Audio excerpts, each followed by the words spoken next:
Assalamualaikum warahmatullahi wabarakatuh. Saya Wati Fatmawati, calon guru penggerak Angkatan 9 DKI Jakarta. Pada kesempatan kali ini, saya akan mewawancarai kepala sekolah mengenai pengambilan keputusan berbasis nilai-nilai kebajikan.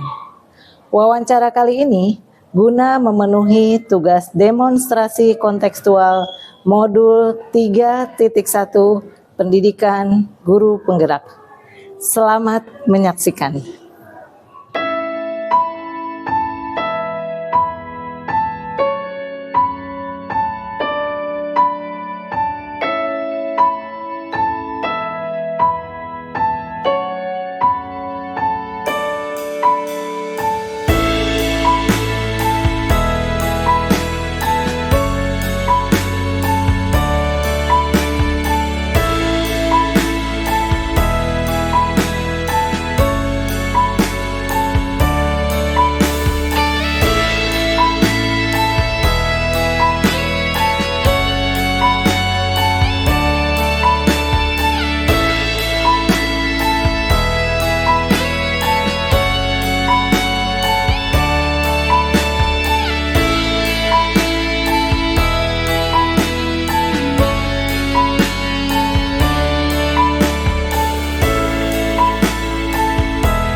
Jadi pembelajaran yang dapat diambil adalah bahwa pertama setiap sekolah memiliki atau setiap kehidupan di sekolah atau kegiatan sekolah pasti selalu ada masalah-masalah atau kasus-kasus yang harus dipecahkan.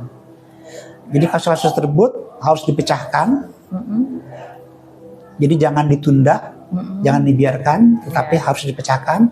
Dan cara pemecahannya adalah tentu saja dengan berdasar pada nilai-nilai yang diyakini dan juga peraturan-peraturan yang berlaku.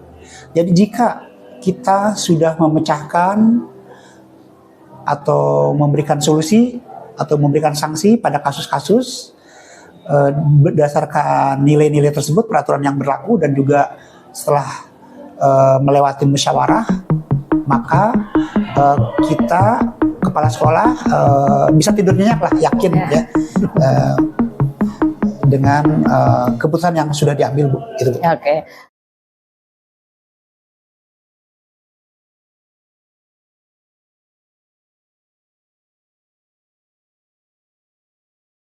Bismillahirrahmanirrahim. Assalamualaikum warahmatullahi wabarakatuh. Waalaikumsalam. Saya Wati Fatmawati, calon guru penggerak Angkatan 9 DKI Jakarta. Pada kesempatan kali ini saya akan mewawancarai Kepala Sekolah SMA Negeri 64 Jakarta, Bapak Dr. Andes Imam Prasaja MSI. Pada kali ini saya mewawancarai beliau guna memenuhi tugas demonstrasi kontekstual modul 3.1, yaitu pengambilan keputusan berbasis nilai-nilai kebajikan. Kebetulan Pak Imam sudah hadir di hadapan saya. Assalamualaikum warahmatullahi wabarakatuh, Pak Imam. Waalaikumsalam warahmatullahi wabarakatuh. Gimana kabarnya Pak Imam hari ini? Baik, Bu, alhamdulillah. Sedang praktik ya Pak ya? Sedang ujian sekolah praktik. Iya, ujian sekolah praktik untuk kelas 12 ya Pak Imam ya. Baik. Pak Imam, sebelumnya saya mengucapkan terima kasih atas waktu dan kesediaan Bapak untuk saya wawancarai terkait dengan bagaimana Bapak mengambil keputusan berbasis nilai kebajikan. Selama ini mungkin Bapak sudah lama ya Pak ya, sudah berapa tahun Pak menjadi kepala sekolah? Dari 2014. Dari 2014. Itu di SMA 64 saja atau di sekolah lain Pak? Sebelumnya di SMA 38, kemudian di SMA 105 dan dari 2019 akhir di SMA 64 Jakarta. Waduh, berarti pas nih. Saya mewawancarai Bapak untuk bagaimana sih pengambilan keputusan dengan mempertimbangkan nilai-nilai kebajikan. Karena dengan mengingat pengalaman Pak Imam menjadi kepala sekolah yang sudah luar biasa nih dan beberapa sekolah. Baik, kita mulai ya Pak untuk wawancaranya. Pak Imam, bagaimana selama ini Bapak mengidentifikasi kasus-kasus yang mana dilema etika, mana rujukan moral? Ya, pertama secara umum dulu bahwa kasus-kasus itu kita bagi menjadi kasus-kasus yang ringan, kemudian juga kasus-kasus yang sedang dan kasus-kasus yang berat. Ya. Nah, di ketiganya juga ada kasus-kasus yang tidak berkaitan dengan moral, kasus biasa lah ya, dan juga ada kasus yang berkaitan dengan etika. Nah, kasus yang berkaitan dengan etika itu ada kasus dilema etika. Kalau kasus dilema etika itu relatif dia bisa didiskusikan. Sedangkan kasus yang bujukan moral itu biasanya lebih ke benar dan salah, hitam putih lah ya. Jadi harus kita ikuti ya, mana yang moral yang baik dan mana moral yang kurang baik gitu ya. Berdasarkan pengalaman Pak Imam nih, selama ini kasus-kasus yang harus Pak Imam berikan keputusan di level pimpinan seperti itu ya Pak, ya. Lebih banyak dilema etika atau bujukan moral Pak? Kalau di sekolah ini dilema etika. Dilema etika ya Pak, karena pendidikan itu dinamis ya Pak ya, sehingga beragam kasus-kasus yang dilema etika inilah yang sering muncul ya Pak ya. Baik, berikutnya Pak Imam, bagaimana Bapak menjalankan pengambilan keputusan di sekolah Bapak, terutama untuk kasus-kasus yang ada dua kepentingan yang sama-sama benar atau sama-sama mengandung nilai kebajikan Pak? Ya, jadi untuk kasus-kasus tersebut yang sama-sama benar atau sama-sama kebajikan, pertama kita pilah-pilah dulu mana kebenaran atau kebajikan yang lebih universal atau lebih fundamental ya, yang sesuai dengan nilai agama, sesuai dengan falsafah negara, nilai kemanusiaan, kemasyarakatan. Itu harus dipentingkan, harus diurut atau diprioritaskan dibandingkan dengan kebajikan-kebajikan tetapi relatif gitu sifatnya, gitu Bu. Baik Pak. Berikutnya adalah langkah-langkah atau prosedur yang seperti apa sih Pak yang biasa Bapak lakukan di sekolah ini? Ya, langkah-langkahnya kalau ada kasus, pertama saya atau kami pelajari dulu kasusnya serta peraturan-peraturan yang berlaku yang berkaitan dengan kasus tersebut, termasuk di dalamnya nilai-nilai etika yang dilanggar dalam kasus tersebut. Kemudian langkah yang kedua, kami mengumpulkan para wakil atau tim manajemen untuk membahas kasus tersebut. Kita diskusikan dari berbagai sudut ya. Baru setelah kami yakin bahwa kasus tersebut melanggar, ada yang dilanggar, ada yang baik peraturan ataupun etika, maka kami putuskan kasus tersebut gitu. Baik, kemudian Pak, hal-hal apa saja sih yang selama ini Bapak anggap efektif dalam pengambilan keputusan pada kasus-kasus dilema etika Pak? Jadi hal-hal apa saja yang dianggap efektif ya, dalam pengambilan keputusan ya. Iya. Oke. Jadi hal-hal yang dianggap efektif itu pertama kita harus punya dasar ya. Jadi punya dasar atau pijakan untuk pengambilan keputusan. Apa dasar tersebut? Yang pertama adalah peraturan-peraturan. Jadi kelengkapan daripada peraturan-peraturan. Jadi kepala sekolah atau tim harus punya peraturan-peraturan yang lengkap ya.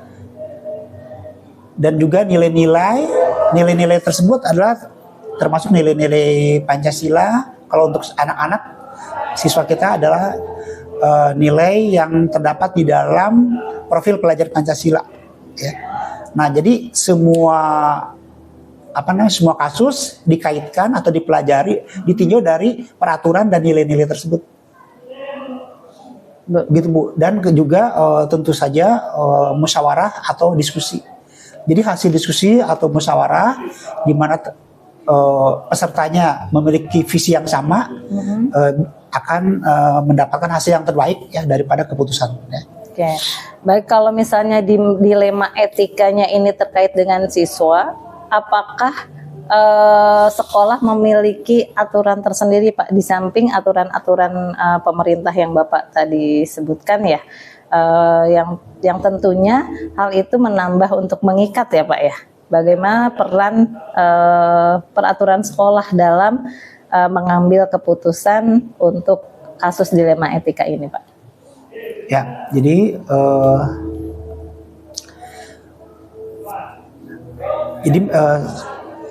berdasarkan, jadi kalau ada kasus berdasarkan daripada peraturan, ya, tetapi juga kita harus lihat dari daripada dilema etika tersebut, ya, misalkan kita ambil contoh adalah tawuran. Yeah.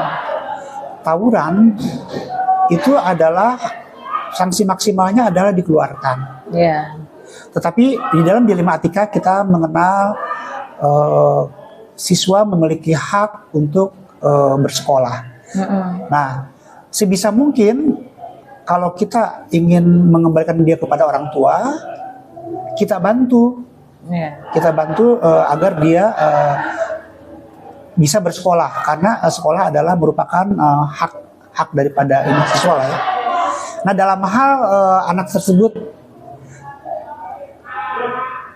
diyakini atau tidak bisa dipastikan dia bisa bersekolah di tempat lain, maka kita tunda dulu untuk mengembalikan pada orang tua tersebut, tapi dia tetap bersekolah dulu di sekolah kita, gitu.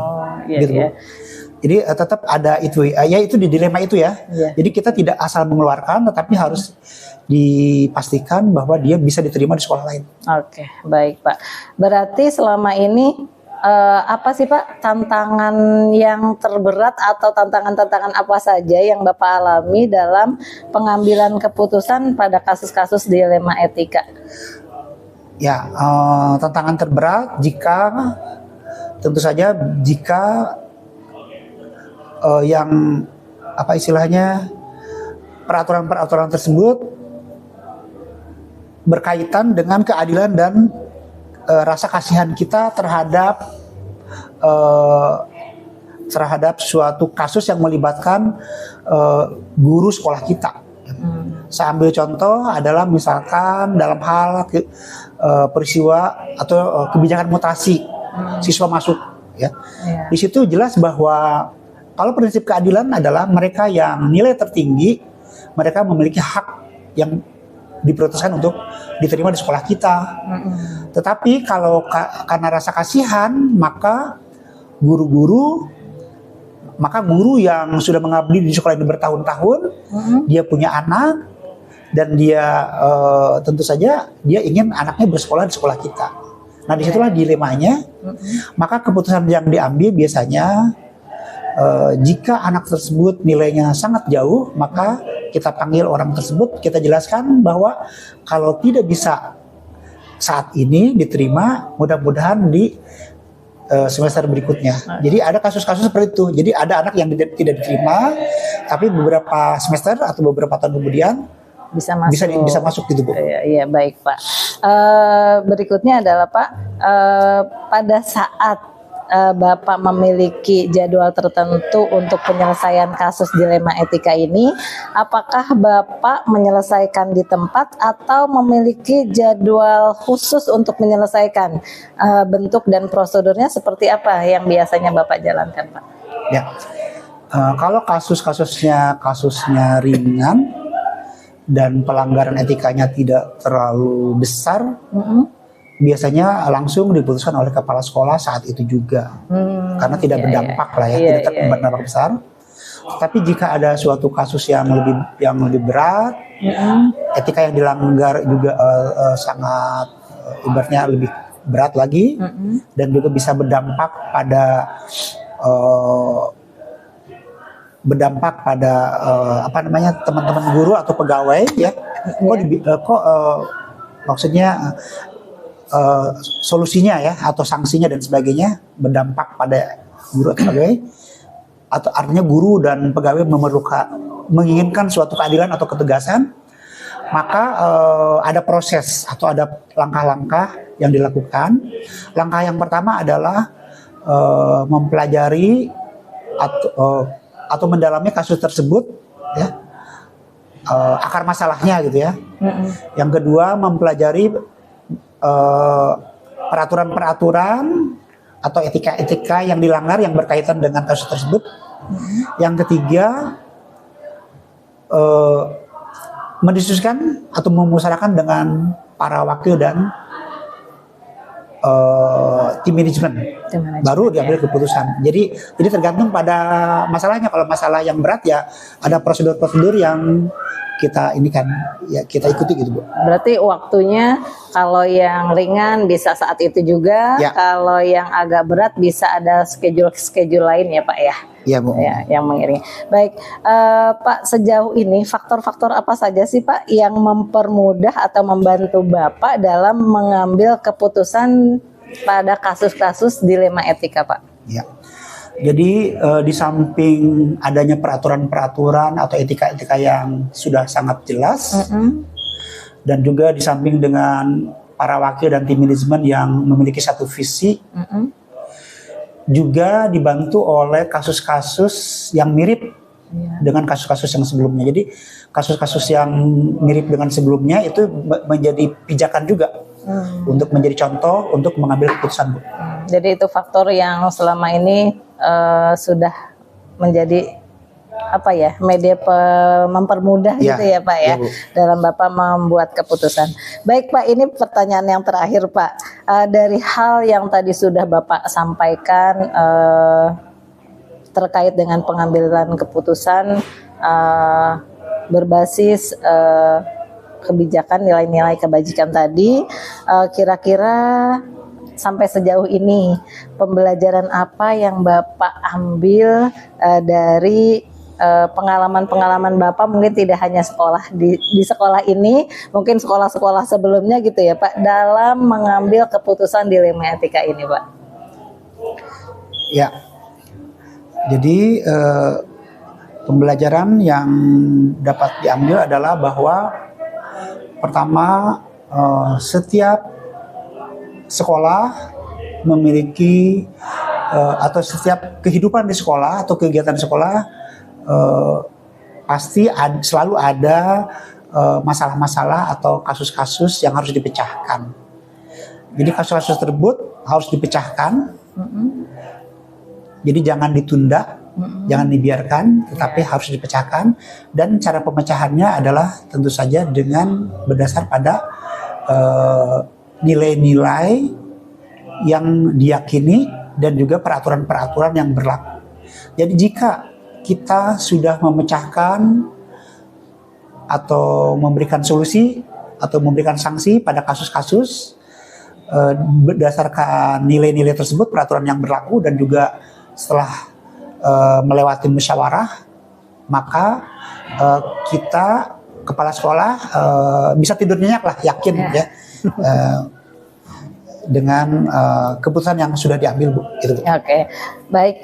Demikian, terima kasih Pak Imam wawancara kita kali ini. Banyak sekali yang bisa saya dapatkan terkait dengan saya adalah calon guru penggerak. Mudah-mudahan dari hasil wawancara dengan Pak Imam dan berbagi pengalaman Pak Imam terkait dengan pengambilan keputusan berbasis nilai-nilai kebajikan kali ini bisa saya teladani, bisa saya ikuti pada saat nanti saya, setidaknya pada saat saya memimpin pembelajaran di dalam kelas. Terima kasih Pak Imam atas kesempatannya. Mudah-mudahan Bapak selalu sehat, selalu bisa memberikan keputusan-keputusan yang arif dan bijaksana. Amin. Terima kasih Pak Imam, sehat selalu. Ya, sama-sama, Bu. Assalamualaikum. Waalaikumsalam. Demikian tadi wawancara saya dengan Kepala Sekolah SMA Negeri 64 Jakarta, Bapak Imam Prasaja MSI. Mudah-mudahan dari hasil wawancara ini kita bisa sama-sama memetik hikmahnya bahwa seorang pemimpin harus mampu mengambil keputusan namun dengan memperhatikan nilai-nilai kebajikan sehingga tidak ada yang dirugikan, bahkan seharusnya keputusan tersebut bisa mendatangkan kemaslahatan bagi semua. Demikian wawancara dari saya, kami undur diri, terima kasih. Assalamualaikum warahmatullahi wabarakatuh. Waalaikumsalam warahmatullahi wabarakatuh.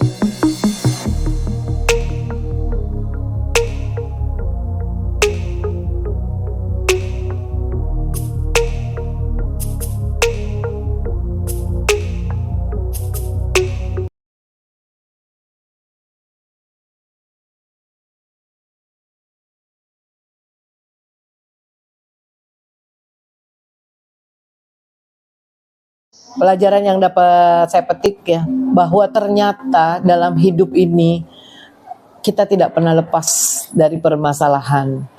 Nah, tapi bagaimana kita menangani permasalahan tersebut supaya tetap menghasilkan yang terbaik bagi semuanya. Jadi tidak ada yang dirugikan dari kasus yang sudah terjadi.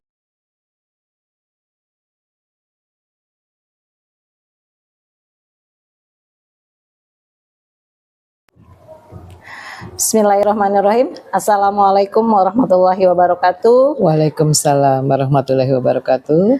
Pada kesempatan kali ini saya Wati Fatmawati, calon guru penggerak angkatan 9 DKI Jakarta akan mewawancarai Ibu Dr. Hajah Endah Purwani MPD selaku Kepala Sekolah SMP Negeri 35 Jakarta. Ya, Assalamualaikum baik. Ibu. Waalaikumsalam warahmatullahi wabarakatuh. Ya, gimana kabarnya Bu hari ini? Alhamdulillah, baik, Alhamdulillah. sehat dan selalu semangat. Masya Allah, luar biasa. Kayaknya saya nggak salah nih mau wawancara. Awalnya saya ingin mengucapkan terima kasih kepada Ibu atas izinnya, atas waktunya untuk memperkenankan saya mewawancarai terkait dengan pengambilan keputusan berdasarkan nilai-nilai kebajikan. Ini adalah tugas kami Bu, CGP 9 pada bagian demonstrasi kontekstual modul 3.1. Baik. Alhamdulillah ya Bu ya. Ya, baik. Saya sangat senang bisa bertemu Ibu kali ini. Mudah-mudahan saya bisa mengambil banyak manfaat dari hasil wawancara kali ini terkait bagaimana mengambil keputusan sebagai seorang pemimpin berdasarkan nilai-nilai kebajikan. Baik, silakan. Baik Ibu, kita mulai untuk wawancaranya ya Bu ya. Baik, silakan.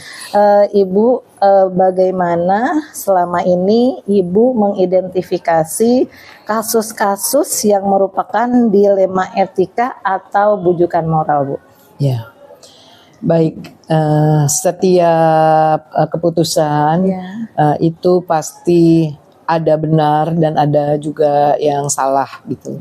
Dimana ada keputusan yang memang harus kita ambil ya berdasarkan ada bujukan, dan ada juga yang keputusan merupakan bahwa benar-benar keputusan ini harus diambil secara tepat. Contoh ya, misalnya ketika di dalam sebuah RKAS, misalnya di situ ada konsumsi untuk rapat. Kemudian saya di sekolah mengadakan rapat, ya saya harus mengadakan konsumsinya. Nah sebaliknya, misalnya di dalam sebuah pertemuan itu tidak ada konsumsi rapat, tapi akibat desakan dari teman-teman guru, Ibu misalnya ada makan dong, ada minum dong. Nah ini merupakan sebuah dilema. Tapi saya harus membuat keputusan yang tepat. Karena dilema ITK itu lebih menekankan pengambilan keputusan yang tepat dan bijaksana. Jadi dalam hal ini saya harus mengambil keputusan yang bijaksana. Kalau memang benar itu saya katakan benar, kalau memang salah saya harus katakan salah. Demikian. Jadi tegas tapi luas gitu Luas ya Bu gitu, ya. ya. Baik. Baik. Ibu, bagaimana Ibu menjalankan pengambilan keputusan di sekolah Ibu ini, terutama di SMP 35 ini ya Bu ya, Ya. terhadap kasus-kasus di mana ada dua kepentingan nih Bu, sama-sama benar atau sama-sama mengandung nilai kebajikan. Ya, baik.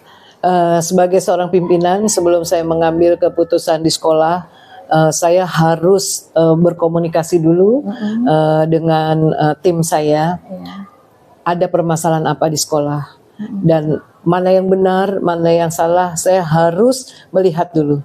Jadi saya tidak bisa mengambil keputusan sepihak.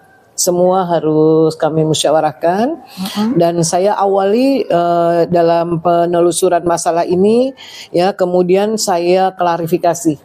Saya klarifikasi apa permasalahannya, apakah kita bisa selesaikan secara mufakat atau ada penyelesaian yang lebih lanjut yang tingkatannya lebih tinggi. Lebih tinggi. Begitu. Berarti tergantung masalahnya Tergantung ya Bu ya. masalahnya. Ringan atau berat gitu gitu. ya. Baik Ibu. Baik. Selanjutnya biasanya Ibu dalam mengambil keputusan terutama yang dilema etika ya Bu ya. Bagaimana sih? Apakah ada prosedur-prosedur tertentu yang selama ini Ibu lakukan? Ya. Dalam menentukan keputusan ini tentunya saya menggunakan langkah-langkah ya, mulai dari langkah-langkah misalnya saya amati dulu permasalahannya apa, kemudian penyebab dari permasalahan tersebut apa, apakah ringan, sedang ataupun berat, karena tidak mudah untuk mengambil keputusan. Kita harus tahu dulu sejauh mana ya permasalahan yang sedang terjadi di sekolah.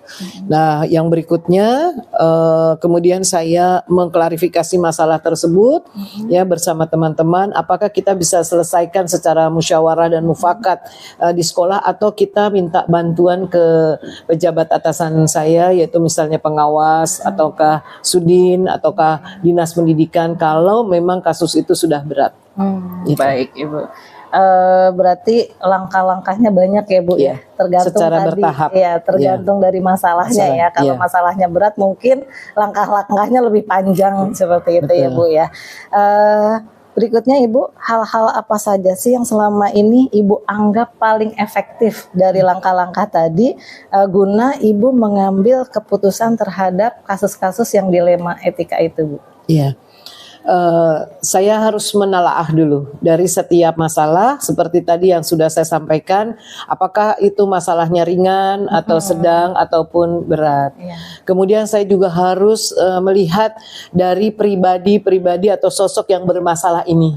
Saya harus melihat latar belakangnya, kenapa ini sampai terjadi masalah seperti ini. Barangkali ya di luar pekerjaan dari sekolah, barangkali dia mempunyai problema keluarga. Jadi saya harus pilah-pilah dulu. Karena kadang sebagai manusia ada kekilafan. Problema dalam keluarga suka dibawa ke sekolah. Nah, itu yang tidak saya inginkan. Jadi saya harus lihat sosok yang bermasalah ini dia seperti apa dan latar belakang apa yang membuat dia sampai membuat permasalahan seperti ini. Karena saya pernah juga ada kejadian seperti itu di sini. Ya. Off the record saya tapi berusaha untuk sabar, ikhlas dan semua saya pasrahkan kepada Allah. Mudah-mudahan ada jalan keluar yang lebih baik, karena pada dasarnya semua guru itu adalah anak-anak saya. Mereka juga adalah mitra saya. Jadi saya harus benar-benar penuh bijaksana dalam menyelesaikan segala keputusan, karena ini juga akan menentukan nasib dari guru tersebut. Masya Allah, begitu, Mbak. Sampai merinding saya Bu. Iya, baik. Mendapatkan pimpinan seperti Ibu, maksudnya seperti pimpinan itu tidak layaknya seorang atasan tapi dengan bawahan. Ya, tapi Ibu kita dengan adalah mitra kerja, anak atau keluarga gitu ya Bu ya. Baik Ibu. Berikutnya hal-hal selama ini yang merupakan tantangan terbesar nih Bu dalam pengambilan keputusan pada kasus dilema etika. Memang kalau jadi di sini kita antara perasaan belas kasihan ya, kalau sampai ada guru yang berbuat yang kurang pas gitu ya. Di satu sisi saya tetap harus profesional bagaimana menangani permasalahan guru ini. Jadi memang hati kita ini hati kita dibuat untuk benar-benar bijaksana, ya tidak merugikan orang lain. Itu yang saya lakukan. Nah, tentu dasarnya semua adalah musyawarah untuk mufakat gitu. Iya, baik Ibu. Jadi sebetulnya tantangan itu tergantung kita menyikapinya ya Bu Iya, ya. betul. Baik. Selama ini apakah jika menghadapi sebuah masalah, apakah ada jadwal-jadwal tertentu ataukah ada bagaimana dengan kasus-kasus dilema etika yang diambil atau diambil keputusan saat itu juga atau ada waktu-waktu tertentu Bu? Ya. Dalam pengambilan keputusan saya melihat situasi yang terjadi dan permasalahan apa yang sedang terjadi. Kalau memang kasusnya berat, saya akan tunggu suasananya istilahnya lebih tenang, karena ketika kasus berat nanti kita takut saling emosi, malah akhirnya tidak menghasilkan yang kita inginkan. Jadi saya harus melihat waktu yang tepat dalam menyelesaikan setiap permasalahan. Terutama kasus-kasus yang berat. Yang berat itu berarti waktunya durasi. Penyelesaiannya, pengambilan keputusannya lebih lama gitu ya Bu ya. Mungkin ada juga kasus-kasus dilema etika ini yang Ibu ambil keputusannya saat itu juga gitu ya Bu. Kecuali kalau yang misalnya ringan gitu ya, keputusannya ringan, apa permasalahan itu ringan, ya saya bisa panggil ya the guru tersebut, ya kita bermusyawarah, nah selesai sudah. Gitu ya, bisa dalam waktu saat itu juga bisa diambil keputusan seperti itu. Terjadi tergantung permasalahan yang terjadi. Iya, betul. Baik. Ibu, sebetulnya faktor-faktor apa saja sih Bu yang selama ini membantu Ibu dalam mengambil keputusan terkait dengan kasus dilema etika ini? Faktor-faktor saya yang membantu dalam saya menyelesaikan dilema permasalahan ya, terutama kita faktor keprofesionalan kerja kita. Bagaimana kita menjadi pemimpin yang baik dan bijak ya, terutama untuk guru-guru supaya mereka juga merasa aman dan nyaman di sekolah. Bagaimana kita juga menghargai mereka, mengorangkan mereka. Jadi yang permasalahan besar kita kecilkan, yang permasalahan yang kecil jangan kita besar-besarkan, supaya semuanya juga aman dan baik. Jadi saya lebih menekankan kepada artinya kekeluargaan dan kita musyawarah untuk menghasilkan yang terbaik. Iya. Gitu. Baik Ibu, ini pertanyaan terakhir nih Bu. Tapi walaupun seperti ini, mudah-mudahan ini bukan yang terakhir saya ketemu Ibu. Bisa belajar banyak lagi nih dengan Ibu untuk hal-hal yang lain.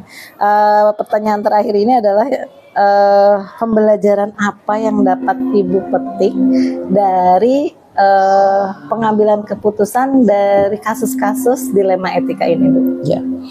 Baik, pelajaran yang dapat saya petik ya, bahwa ternyata dalam hidup ini kita tidak pernah lepas dari permasalahan. Nah, tapi bagaimana kita menangani permasalahan tersebut supaya tetap menghasilkan yang terbaik bagi semuanya. Jadi tidak ada yang dirugikan dari kasus yang sudah terjadi. Itu yang selalu saya tekankan. Baik Ibu, jadi harapannya siapapun yang menghadapi masalah atau mendapat masalah, dia mendapatkan makna yang atau hikmah yang baik dari masalah tersebut. Betul. Ya. Betul. Ibu, itu saja wawancara saya. Terima kasih Ibu, luar biasa. Banyak hal yang saya dapat dari Ibu. Terima kasih Ibu. Terima kasih sama-sama. Assalamualaikum. Waalaikumsalam. Sukses untuk CGP. Amin Ibu. Angkatan 9. Baik, itu tadi wawancara saya dengan Ibu Endah Purwani selaku Kepala Sekolah SMPN 35 Jakarta. Begitu banyak hikmah yang kita ambil dari hasil sharing bersama dengan Bu Endah ini. Saya mendapatkan jiwa pemimpin yang keibuan. Artinya kasih sayang ibu itu tidak terbatas, bagaimanapun jelek-jelek apapun warga sekolah membuat masalah, tapi itu adalah hal yang wajar dengan harapan setiap masalah akan mendatangkan hikmah yang besar bagi yang mendapatkan masalah tersebut. Itu saja dari kami. Terima kasih. Assalamualaikum warahmatullahi wabarakatuh. Waalaikumsalam warahmatullahi wabarakatuh.